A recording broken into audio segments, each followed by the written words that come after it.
how it works, what it costs, and real client stories. What if I told you two investors bought a fix and flip properties in the same city, in the same time, and the same year with similar budgets? One of them nearly doubled his money and started building wealth. The other walked away stressed, over budget, and actually lost money on the deal. Same market, similar price range, very different outcomes. So, what made the outcomes different? Well, it wasn't luck, it wasn't timing, and it definitely was not HGTV. It came down to one thing: financing, but working with the right person. It also came down to planning and understanding the numbers before the first hammer even swung. So, welcome to the Real Estate Deal Room, where we talk about real estate investing, smart financing, and real estate strategies that help you build long-term wealth. Today's episode, we're diving into one of the most talked about strategies in real estate: fix and flip investing, but from a real world and educational perspective. These are clients I have worked with. This is not all about social media hype. This is not like no TV drama. This is true, real education and real experiences. So by the end of this episode, you'll understand what a fix and flip really is, how fix and flip financing works, how investors actually make money, what can go wrong, and the real stories behind those two investors that I mentioned, both of whom were actually, like I said, my actual clients. So, if you've ever thought about flipping houses, this episode could save you a lot of money and a lot of stress. So, let me break this down to you. What is fix and flip? Well, a fix and flip is when an investor buys a property that needs work, renovates it, and resell it for profit. Okay? This seems simple, right? But it's not just remodeling. It's not just about watching TV either. It's about running a real legitimate business. Like, you have to put skin in the game in this business. You're buying properties below market value. You're adding value through renovations and selling it at a higher price based on the improved conditions. So every decision you make will impact your profit. This is all about strategy. It's all about budgeting, and it's all about timing and how everything works together. So what I'm going to do is break it down in how fix and flipping actually works step by step. The very first thing is you go out there, you meet with a realtor, you do your due diligence, you find a property that you like. Now you go buy this property. When you buy this property, it's usually distressed or it's an outdated property, okay? It could be anything from a condo. It could be anything from like a single family. It could be a 2-unit, a 3-unit, a 4-unit. But fixing and flipping properties is all about buying the property under value. The purchase price actually matters more than anything. You make more money when you buy, not when you sell. So remember that. And the reason I say you make more money when you buy, not when you sell, because the fact of the matter is, if you're not putting the right numbers together, you can lose out. The next thing you want to do is, once you purchase the property, you're renovating. But you're not just renovating. You're renovating very strategic. You're focusing on what add values. You're focusing on, when I say what add values, I mean the kitchens, the bathrooms, flooring, paint, the curb appeal, the mechanical updates. However, when I say focus on the kitchen and bathrooms and the flooring, understand this, and this is really important. People tend to purchase properties, real estate tends to purchase properties that they would live in. They tend to look for properties in areas that they would live in. Take yourself out the equation. It is not about you. It is about what other people want. So you need to understand the neighborhood and the market that you're purchasing in, or what is a hot market, because just because you're willing to pay $800,000 and you want granite or marble counters does not mean somebody else not only wants that, but can afford that, because there are a lot of people that can actually afford and want Formica, which may not be something that you not only not want, but you will frown up on. So again, when you're renovating, renovate strategically based upon how much money you're trying to profit and where the property is located at. Smart investors renovate for the neighborhood, not for their personal taste. So you're not designing your dream home. You're creating a marketable asset. The third thing is you're selling at ARV, meaning the after repair value, the after rehab value is what the property should be worth once it's renovated. So your entire deal is built all around realistic ARV projections. If your ARV is wrong, the whole freaking deal can fall apart. So that is also important, understanding the ARV, how it works, but also before you even looking for these properties, understand how comparables work. Meaning, just because a property on the block sold for $700,000 that was brick and it had 5 bedrooms, if your property is a 3-bedroom frame, no, you're not going to be able to sell yours for $700,000 under no circumstances. You have to be able to compare apples to apples, oranges to oranges. So it needs to be not only similar, but it needs to be within a 1-mile radius and cannot cross major streets unless there is some compensating factors and reasons why you have to do that.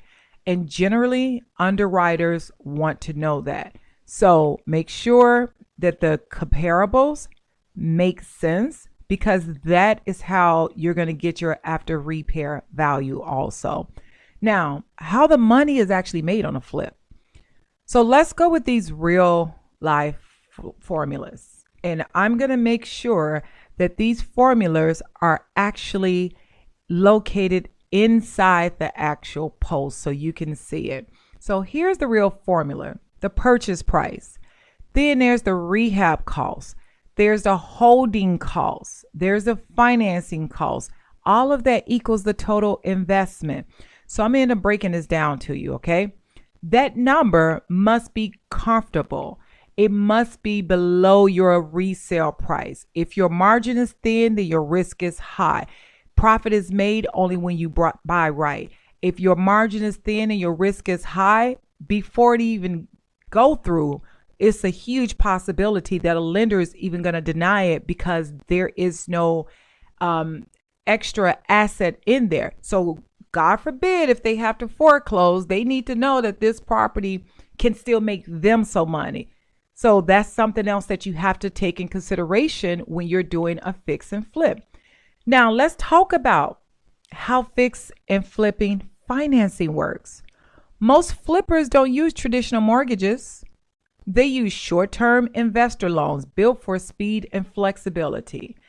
These loans are generally 6 to 18 months, interest-only payments based on the deal itself, not the after rehab value. Is also designed for investors, meaning someone who knows in the door they are getting ready to move into purchase a property that they're not moving into. They know in the door that they have to work. Like they know in the door that this property is going to be for an end buyer. So it's not designed for a first-time home owner. It's not even designed for someone who's owned a property before and they're looking to move into it. Absolutely not. Now, lenders focus on property value. They focus on a rehab plan. They focus on the deal structure, how this deal is going to be structured. And one of the most important things outside of the property value and a rehab plan is that exit strategy. They need to know what's your exit strategy. What you're going to do with this property? Are you going to keep it for a buy and hold? Is this going to be a property that you're going to flip it? What is the timeline? Because remember, this is a 6 to 18 month interest only loan. What that means to you is that interest rate is not no 7% or 8%. That interest rate is every bit of 15%, 12%, maybe even 18%. It depends on the structure of the deal and how risky the deal is and what lender that you're going through.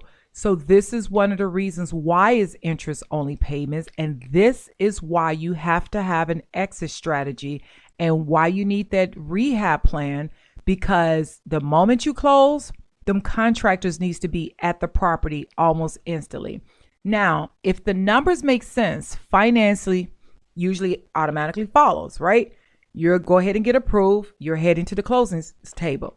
Now, I'm going to tell you about one of my clients here in Chicago, which is actually one of my business partners, right? He was a Chicago police officer, so retired. I'm going to talk about two different investors, but I'm going to talk about my Chicago police officer, right?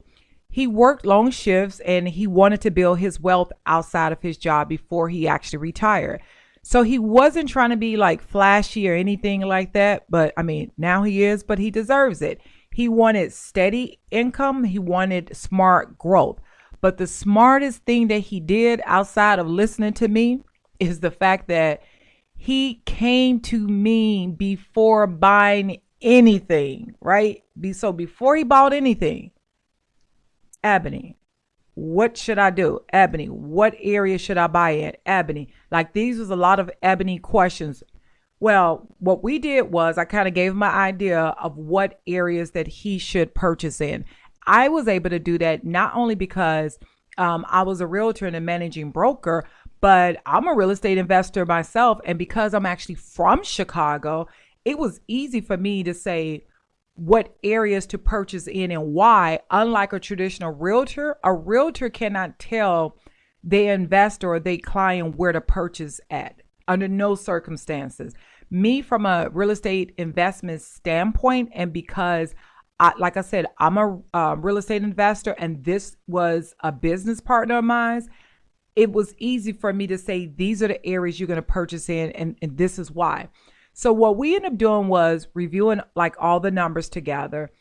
He brought back, a single family home on the south side of Chicago. That's what he wanted. So the purchase price was around $185,000. The rehab price was $70,000. Now, get this. When it comes to like the rehab, right, you want to make sure that you have at least 3 contractors quotes at minimum. I'm not going to lie. When I have my contractors go out, I actually have them all go out at the same time because I want them to know that they competing with one another. So, and then the reason you want 3 different quotes, if everybody's telling you $70,000, that's cool. But now, what is the estimation time of completion and what do their scope of work entails? That's important. Also, in addition to that, once you do these contracts, like, with the contractor, I always put a clause in there like, hey, if you finish before the date that you said that you was going to complete it on, you can get an extra bonus. If you do not, then I start fining them. So that's $70,000 by the time I'm done, going down to $60,000. Because what you're not going to do is try to put extra costs on top of that $70,000 because contractors do that. But let's go back. So the purchase price was $185,000. The rehab cost was $70,000. So the total project roughly was around $255,000. Including carrying costs. So he stayed real disciplined. He focused on, just updating the kitchens, cleaning the bathrooms, the flooring, the mechanical upgrades, the curb appeal. He didn't do like no over the top luxury finishes, but the ARV actually ended up being $400,000. So he sold it just under that. And let me explain why he sold it just under the $400,000.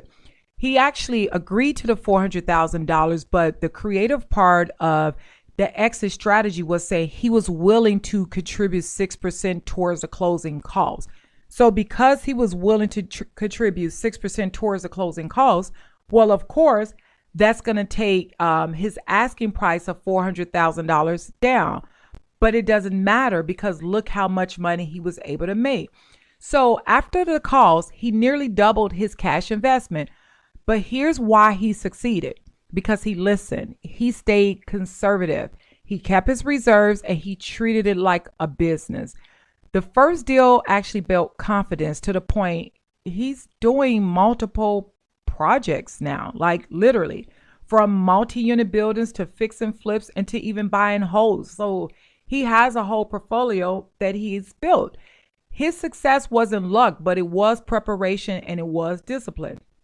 Now, I have an appraiser who I do business with, who normally has done, I've met him doing appraisals, right?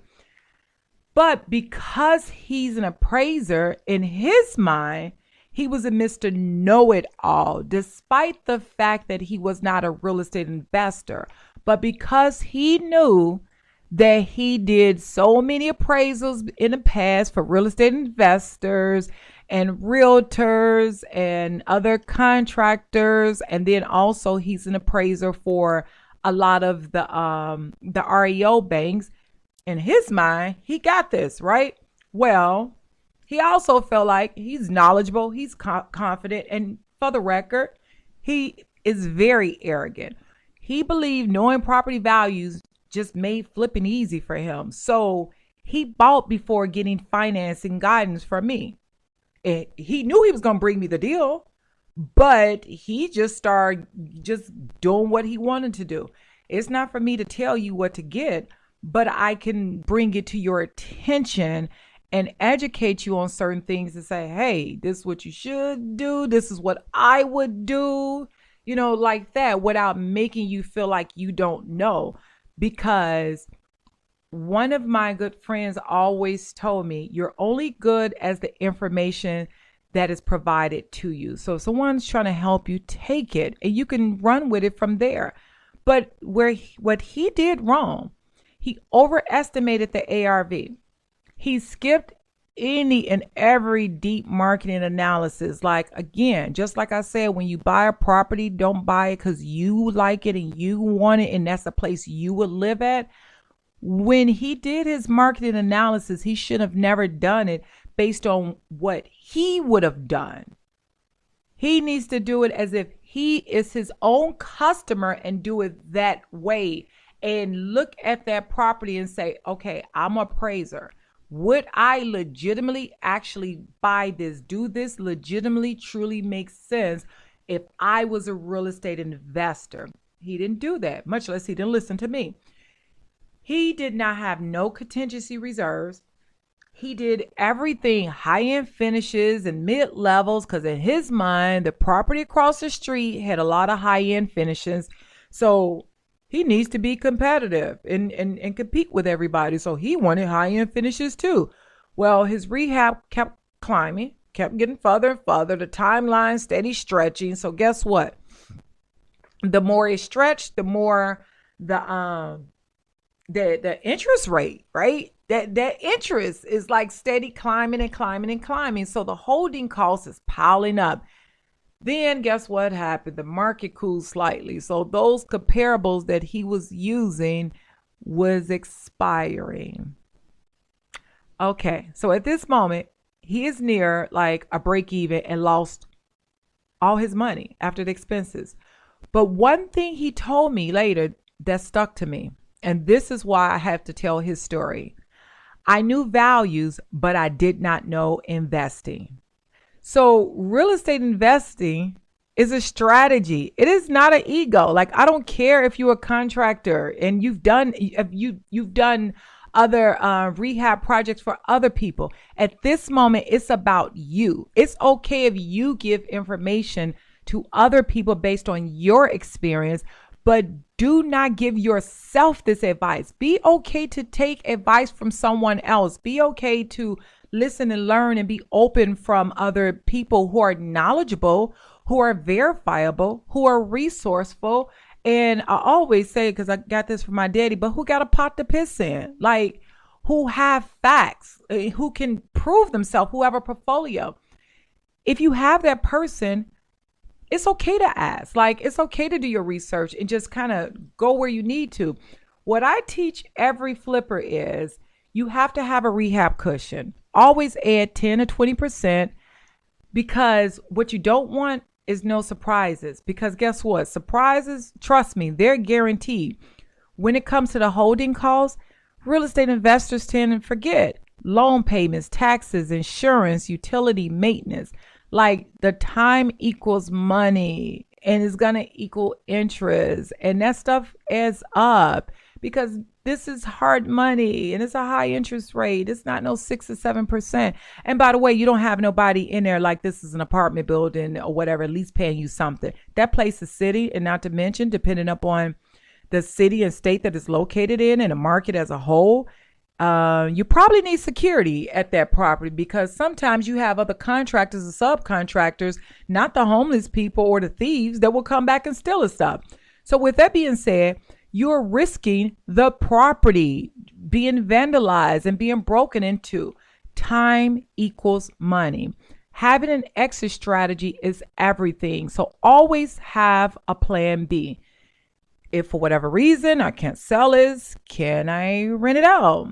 Would I potentially be able to refinance it? Refinance out of that high interest rate loan, which is generally, like I said, either a hard money loan. You want to know, like, can I be able to just make this work and not stress myself out? Because the goal is I need to move on to the next property and to the next project quickly. Your team matters. Successful flippers build a team. Investor-friendly lender, investor-savvy realtor, a reliable contractor, a good title company. And why I say a good title company, because if you're the investor, that means you're the seller. That means that you pick your own attorney. And your real estate attorney generally picks their own title company. But if your real estate attorney who is representing you, who wants to work with you and build a relationship with you, have to use the title company that you want them to use. So it is good to build a relationship with a title company as a real estate investor. And yes, you can do that. Now, also, you need to build a relationship with the CPA for tax strategy purposes, because the more you build and the more you grow, the more you are going to need that CPA, and potentially build so much to the point that you're doing 1031 exchanges. And that is another podcast. But flipping is not a solo sport under no circumstances. Like, it does require a team. And I don't necessarily mean like doing a JV, like a joint venture partnership. No, having your good loan officer, your good realtor, your contractor, your title company, your CPA, your attorney. Those are the people that you want on your team. You want to be able to, just grow. Like, when you have a team, you're not doing everything by yourself. Like they say, it takes a village to raise a child. I mean, it takes a village to grow your portfolio, right? So my advice for any new real estate investors or fixer flippers, start small, stay conservative, avoid over renovating, know the neighborhood limits. And when I say know the neighborhood limits, like, honestly, do some open houses yourself. I don't mean your physical open house, but actually go to open houses and see what's over there. And then just kind of get an idea, like I say, as a whole of the neighborhood. When you work with a realtor, ask them, do they know that area? Not just because they can go to the MLS and send you properties and like, oh, Dave, you can get this. Oh, Steve, you can get this. Oh, Mark or Stephanie, you should get this. No, absolutely not. You need them to know the neighborhood, because they can turn around and tell you the average days on market for a particular property in a certain area and kind of give you a feedback. So this is important for you. Have reserves. And the reason I say keep reserves, anything can happen. It may get to a point where, as you had a loan term for 6 to 12 months, it took you 14 months to complete it, right? So now only the interest is adding up and you're paying, but the place is vacant. and now you have to make these 2 extra payments, but then now there's money issues. So that's one of the reasons for reserves. The other reason for reserves is, like I told you, in the first story with my partner, who is a retired police officer, the rehab cost was $70,000. That is what the scope of work said. But I need you to understand something. There are going to be times when the rehab costs, according to the contractor, say $70,000. And then next week they like, oh, Ebony, I need to go to Home Depot to get some things. And then next thing you know, it's $73,000. And then all of a sudden, because it's the winter time and it's below zero in Chicago, for whatever reason, then the freaking pipes burst. So now all of a sudden there's water coming out, and now they have to redo the plumbing, and now they have to redo the flooring that they just did. So now that $73,000, $75,000 just turned into $85,000. You have to have extra reserves. That is extremely important. Next, one of my other advices, be patient. You have to be patient. I don't mean be patient with your exit strategy trying to get the hell up out of there. I mean be patient with not trying to rush and buy any property just to hurry up and flip because you got an approval. Don't ever do that. You need to know that it's right. Talk to your team, the team that you have. Talk to your team, because they will give you their honest opinion. But at the same time, I'm not saying take their advice, but listen. Just be open to listening and then doing your research. Consistency builds wealth. So with that being said, before I wrap up, I want to personally invite you to spend some time with me live. If you enjoy learning about real estate, financing, and how to move smarter with your money, come hang out with me for Wind Down Wednesdays. Every Wednesday at 7 p.m. Central Standard Time, I go live on YouTube as well as TikTok to answer real mortgage questions and real estate questions in real time with me, and you can engage with me.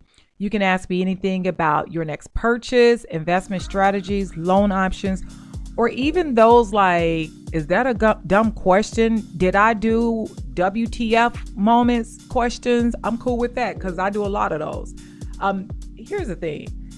I just want to educate and guide you in the correct direction. I want you to be able to move with confidence and purchase your next real estate investment. Make sure whatever you do, like I said, you join me live on YouTube at Home Loans Network, and YouTube and TikTok at the Real Estate Deal Room every Wednesday, 7 p.m. Central Standard Time. Bring your questions, your goals, and your curiosity. I will help you go through it because this is what I love doing. Karma is everything, and this is why I'm so blessed. Subscribe, turn on your notifications, tune in live so you can get your questions answered. If today's episode actually helped you, share it with another investor or a future homeowner who needs this information. You can always learn more or connect with me at www.homeloansnetwork.com.